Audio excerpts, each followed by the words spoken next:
अगर आप UAE Dubai में आने का प्लान कर रहे हैं जॉब ढूंढने के लिए, बिज़नेस करने के लिए, या 1 महीने के लिए आना चाह रहे हैं इस मार्केट को देखने के लिए, और आपको ये समझना है, ये जानना है कि यूएई दुबई के अंदर कॉस्ट ऑफ लिविंग क्या है, कौन कौन से खर्चे होते हैं, कितने पैसे अकोमोडेशन में लगते हैं, खाने पीने में लगते हैं, अदर एक्सपेंसेस हो रहे होते हैं, अगर आपको कोई जॉब ऑफ़र होती है या आपने बिज़नेस करना है तो कितनी आपके पास इनकम होनी चाहिए ताकि वो ख़र्चे निकाल के कुछ आपको सेविंग भी हो और आप अपने बैक होम कंट्री में कुछ पैसे भी भेज सकें। तो इस वीडियो में आपको स्टेप बाय स्टेप समझाना चाह रहा हूँ।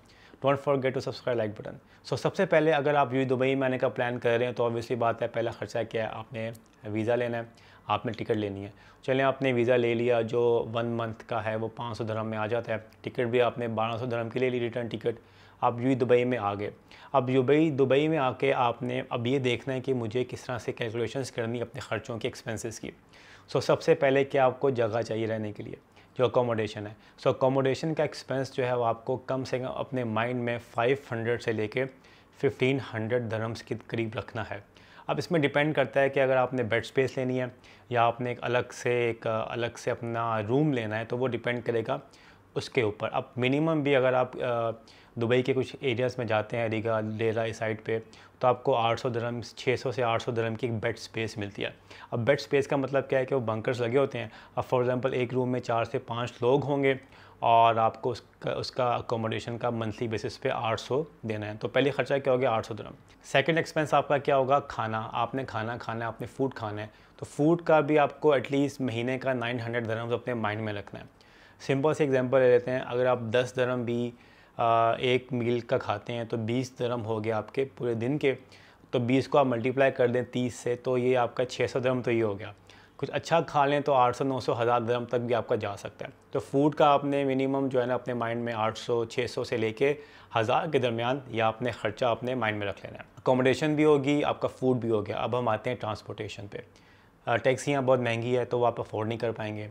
मेट्रो का कार्ड बनाएं। मेट्रो के कार्ड में आप यूएई के अंदर, दुबई के अंदर कनेक्ट हो सकते हैं और उस कार्ड को यूज़ करके मिनिमम भी आप समझ लें कि 250 से लेके 300 दिरहम का आपका ये ट्रांसपोर्टेशन का जो है ना वो ख़र्चा हो जाएगा। अब डिपेंड करेगा कि आपकी जो जॉब लगी है वो किस साइट पे है, कितनी दूर है, लेकिन आपने अपने माइंड में ये रख लेना कि 300 से 500 के दरमियान आपकी ट्रांसपोर्टेशन का ख़र्चा आए। सिम लेनी है या वाईफाई यूज़ करना है तो 100 दिरहम वो आप रख लें। इसके अलावा अगर आपने फॉर एग्जांपल किसी शेयर्ड अकोमोडेशन में रह रहे हैं, अक्सर क्या होता है कि जहाँ पे आप रह रहे होते हैं तो वो बिजली का बिल जो है वो उसके अंदर ही शामिल होता है, वरना आपने 100 से लेकर 200 दिरहम वो भी ऐड करना है। ग्रोसरी की बात करें जिसमें आपने शैम्पू लेना है, साबुन लेना है या दूसरी और आपने नेसेसिटीज़ लेनी है, तो वो भी आप समझ लें कि आपका तकरीबन 200 दिरहम पर मंथ आपकी इन चीज़ों में लग जाएगा। शेव करवानी है, कटिंग करानी है, बाकी आपने जो भी अपने लिए कुछ लेना है तो आपको 200 दिरहम तो आपका वो खर्च हो जाएगा। और अगर आप दोस्तों यारों के साथ वीकेंड्स पे निकल जाते हैं स्नूकर खेलने, शीशा पीने, कुछ भी करने, तो 150 दिरहम आपका महीने का वो भी लग जाएगा।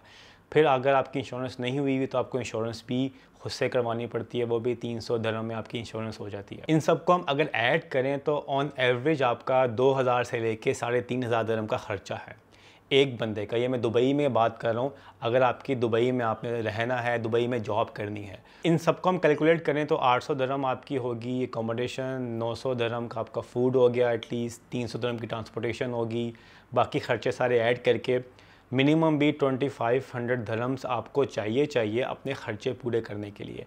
अब यहाँ पे आपने देखना है कि आपने ऑब्वियसली बात है, अगर तो आपकी एक अच्छी जॉब लगती है 3000, 4000, 5000 दिरहम, तो स्टार्ट में आप अपने ख़र्चे कम भी कर सकते हैं ताकि कुछ सेविंग भी आपको हो, लेकिन आप टारगेट ये करें कि कम से कम आपको 3000 दिरहम की सैलरी तो मिले। अकोमोडेशन कंपनी से मिल जाती है तो वेल एंड गुड, अदरवाइज़ आपको थोड़ा सर्वाइव करने में मुश्किल होगी। वेबसाइट्स काफ़ी हैं जहाँ पे आप अकोमोडेशन के लिए जाके देख सकते हैं। डुबिज़ल है, प्रॉपर्टी फाइंडर है, बेयू.com है, यहाँ पे आपको अकोमोडेशन की सारे रेट्स मिल जाएंगे। स्टार्ट में आपको ऑब्वियसली खर्चे बचाने हैं तो आपको सस्ती जगह में भी रहना पड़ सकता है। दुबई में अगर आपको जॉब लग जाती है तो आपको थोड़ा हट के रहना पड़ेगा।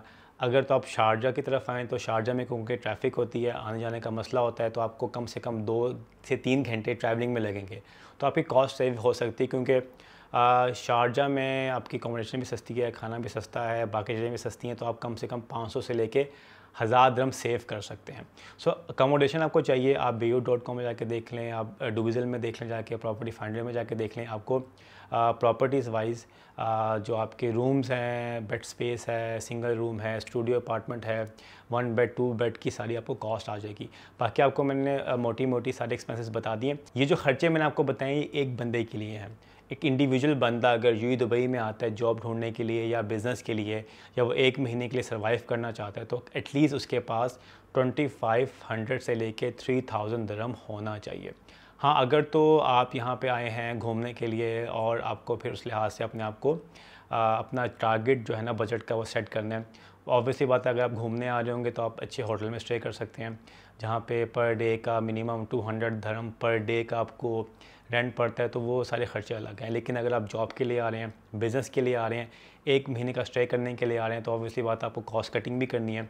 कॉस्ट कटिंग के लिए फिर आपको या बेड स्पेस में जाना पड़ता है, या फिर आपको किसी रिलेटिव के घर रह लें अगर, तो वो आपको जगह दे देते हैं। अदरवाइज़ आपको पहला जो महीना है वो स्ट्रगलिंग फेस होता है, ख़ास तौर पर जॉब हंटर्स के लिए, जो जॉब सीकर्स होते हैं, जो जॉब ढूंढ रहे होते हैं, उनको चाहिए कि पहले से ही प्रॉपर रिसर्च करें।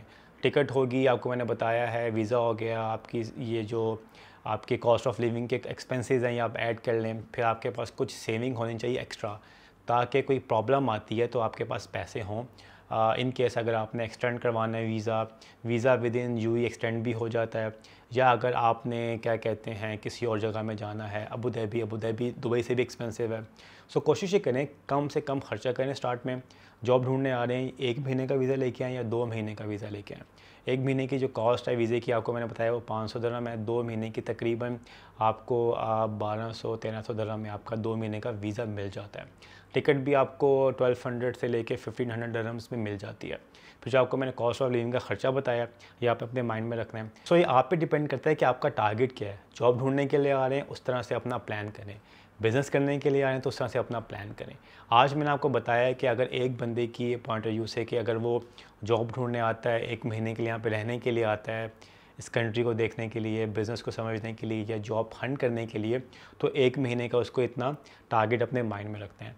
नेक्स्ट वीडियो में आपको बताऊँगा कि अगर आप एज़ अ फैमिली को लेके आना चाह रहे हैं, मतलब आप हैं, आपकी वाइफ, आपके बच्चे हैं, आप कहीं कहीं और से माइग्रेट हो रहे हैं, यूके, यूएसए, कनाडा या कहीं से, पाकिस्तान से, इंडिया से, कहीं से भी आना चाहते हैं, तो उस पॉइंट ऑफ उसके ऊपर आपको कितना ख़र्चा होगा अगर आप फैमिली को मूव करते हैं। तो नेक्स्ट वीडियो में आपको इस बारे में बताऊंगा। स्टार्ट में आपने कोशिश ये करनी है कि पैसे सेव करने हैं। मैं आपको एक स्टोरी सुनाता हूँ। एक दोस्त का दोस्त है, उस जब स्टार्ट में आया था उसकी सैलरी थी 2000 दिरहम्स। तो वो ये कहता था कि यार मेरी सैलरी बढ़ेगी तो मैं सेव करूँगा। लेकिन क्या हुआ जी कि बकौल उसके आहिस्ता आहिस्ता उसकी सैलरी बढ़ती गई, 2000 से 10,000 दिरहम तक वो पहुँच गया। फिर वो कहते जी कि 10,000 दिरहम में भी गुजारा नहीं हो रहा। एक्चुअली होता है क्या कि यूएई के अंदर डिपेंड करता है आपके ऊपर कि कितना आप कंट्रोल करके चलें अपने ख़र्चों को, क्योंकि यहाँ पे एक्टिविटीज़ ज़्यादा हैं, लग्जरी लाइफ भी आपको देख के अट्रैक्शन आती है कि यार चलो मैं भी खर्चा करूँ, स्पेंडिंग करूँ। तो आपने ये देखना है कि आपकी पॉकेट आपको कितना स्पेंड करने तक की इजाज़त देती है, उस लिहाज से आपने स्पेंड करना है। If any question comment on below. अपना ख्याल रखिएगा, फिर मिलते हैं अगली वीडियो में। अल्लाह हाफ़िज़।